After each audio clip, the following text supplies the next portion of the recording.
Buddy Webb, Midland, Texas, 3802 Fair Circle. I just seen a white SUV go down my alley.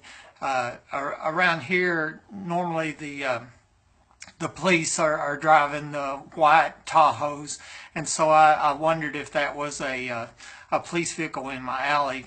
And of course, with the crimes here, then I wondered, what it has to do with, is this good police, bad police? Are these the secret police that were caught on camera in the murder attempt in my life? They're still unidentified. We don't know. And I just posted a very interesting Facebook post called Trap Burglar, and they included a lot of pictures of the secret police that were caught on camera and a timeline. I'll show you that in a minute, but here, let me put this in motion. I'm going to kind of zoom it in here, and here we go, zoom. That's my zoom function, okay?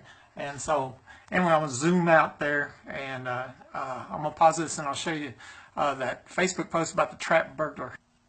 Okay, this is today's post called Trap Burglar. This is an older video that I made, and you can see it's running in the background on this video.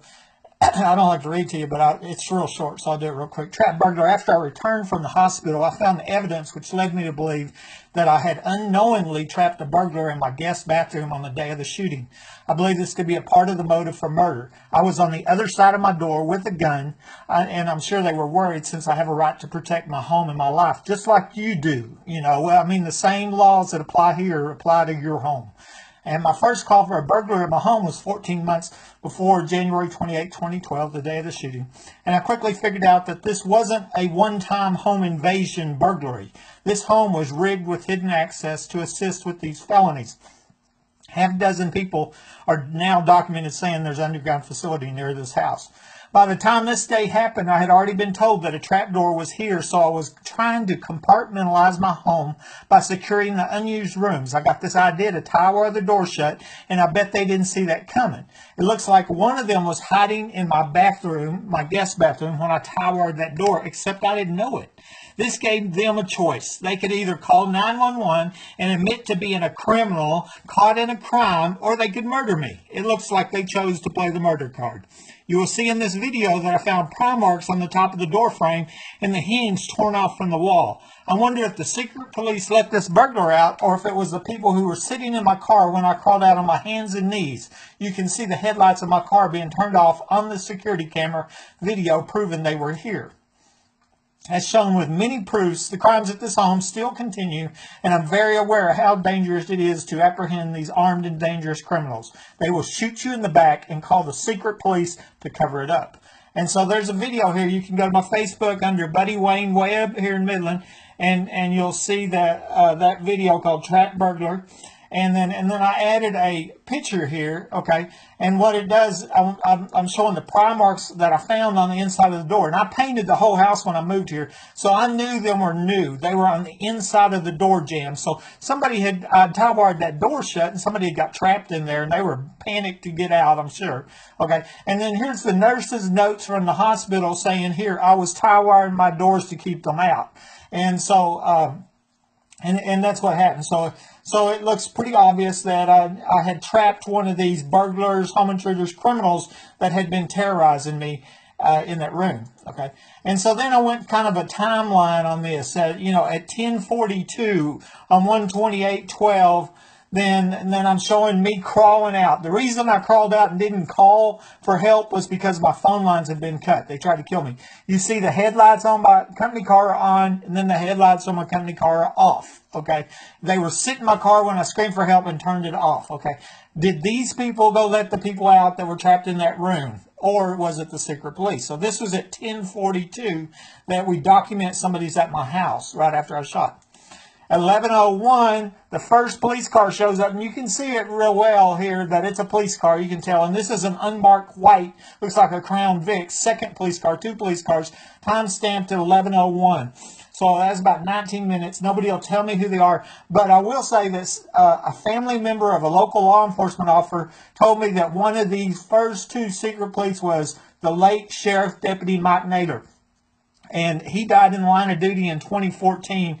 And so that question's been asked to Sheriff Gary Painter, but I didn't get an answer back. Okay, time stamped 11:22. Okay, Here's my cameras, the front camera on my house. They rotated the camera to look at the wall. So this is the same camera. And basically the secret police had arrived at 11:01, and then 11:22 they disabled my cameras. I mean, the first thing that the secret police did was disable the cameras on in front of my house. So did they let out the burglar that was trapped? Were they a part of this burglary and a habitation felony where that burglar got trapped and the secret police were covering up that felony?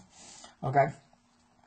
And so the nurse documented, this is Nurse Cresswell at the emergency room nurse, and it's time-stamped on the nurse's notes, is what it's called. And here's patient stated. Okay, sirens going off. In closet, there's a voice recorder recording what happened. The alarms kept going off at 11:27. Now remember, 11:22, secret police had disabled my cameras, had showed up. Nobody knows who they are and had disabled my cameras, but we know they're police. At 12:03, which is just a few minutes later, on the next day, on the 29th, I'm saying, I was talking on a white voice recorder in case something happens to me and saying what they're doing. I have proof. Just go look. There's proof. That voice recorder recorded the burglar alarms going off, which proves a home invasion, which proves I was shot during a home invasion. And at the same minute, Detective Rosie Rodriguez is documented as being inside my room. And she's has my necklace, that's going to give it to my brother Danny. And it's unknown if she knew my brother Danny, but I later called him and he didn't have my necklace, didn't even know what I was talking about. But that's the reason that I thought he had my necklace. And so that's just a side story here. Okay. On the timeline, 1:29:12, 3:15 a.m. Okay, so it's just about 3 hours later, 2 hours later.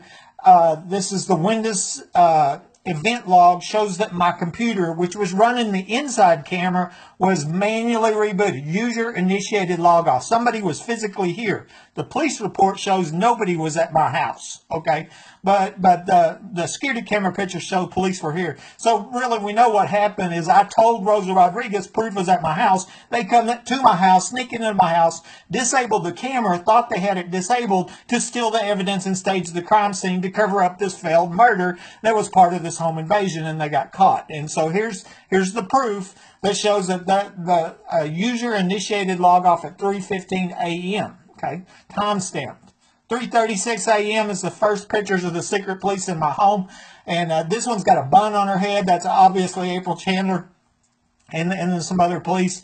And as I said, the police report shows that no police were at my house. I have a $2,000 reward to identify the secret police that were caught on camera in this capital murder attempt. Okay. Here's at 3:38. This officer's wearing a Midland K-9 police jacket. In 2014, a Midland K-9 police officer murdered his wife and killed himself, Chad Simpson. And Chad and Sandra Simpson were both from my hometown of Hobbs, New Mexico. I believe that was him that murdered his wife, and I believe that Sandra Simpson was murdered because he got caught in my house in the murder attempt on my life. And so that should be easy to verify because two of these secret police have been recognized. And so these are all time stamped. Okay. This picture here at 3:43 shows a whole room full of secret police. Okay, and so we don't know who they are, but we know they're, it's a group of them. It's a gang of secret police, and not even sure they all work for Midland Police Department. Maybe they work for other agencies, and just some gang of police decided to help murder people for profit and home invasion. Who knows? But this one is recognized. This is April Chandler, and there's other pictures I found on the internet that we know that that's April Chandler. She has her hand in a bag. Okay, I have stolen property. That voice recorder was stolen. So obviously she's filling up this bag with stolen property. So that makes her a thief, right? A burglar and a thief. And this one is Rosa Rodriguez. She's got a camera here. This is at 3:45. Remember, these are secret police. Nobody knows who they are. And this isn't all the pictures. This is some of them. Okay, this one recognized. This is Detective Rosa Rodriguez that I told at the hospital proof was at my home. Here she is holding a camera. Okay, and here I can tell by looking that this is April Chandler. These last few pictures, it looks like them two were the only ones in the room. And there's another picture that they're leaning over this nightstand where I found my stolen phone. I think they had placed my phone back there when everybody else left the room. And here's April. She's searching drawers and stealing property. And so, but here, I posted these pictures on the internet that there's a camera, especially concerning this room where the track burglar was. And that evidence didn't get submitted till 5 months later. And obviously this detective had seen on my Facebook post that they got caught on camera. So she had to explain how come that evidence wasn't in evidence, checked in. And so 5 months later, she checked in these pictures, which I've never seen. And it makes you wonder, how many were deleted as well. Okay, so that was all 1:29, 3:55 a.m. in the morning. Okay, by 1:30 at 6:09 in the morning, less than 48 hours later, this April Chandler creates a permanent repeating record, okay, on me and calls me a paranoid schizophrenic. Here, I'm the victim of a capital attempted murder, a home invasion, a capital attempted murder, where a gang of dirty cops is caught on camera sneaking my house and stealing evidence. She's one of them. And here's this life-destroying lie is created against me. Every police report that pulls up, this gets added to it. So any police officer goes, Buddy Webb, they pull up on the computer and they go, oh, he's paranoid schizophrenic. That's a lie. That lady lied right there. She was caught in a capital attempted murder. That's probably still on my record. Okay, on 2/7/12, medical records show the attempt was made to have me committed. This was a medical record from the hospital. An attempt was made to place me in a mental facility because we thought the police department required that he not go home, okay? And but he had been cleared by mental health services, so I'm cleared. The only person out here calling me crazy is these dirty cops that were involved in the murder attempt of my life that was going to make their friend rich when I died, okay? And so...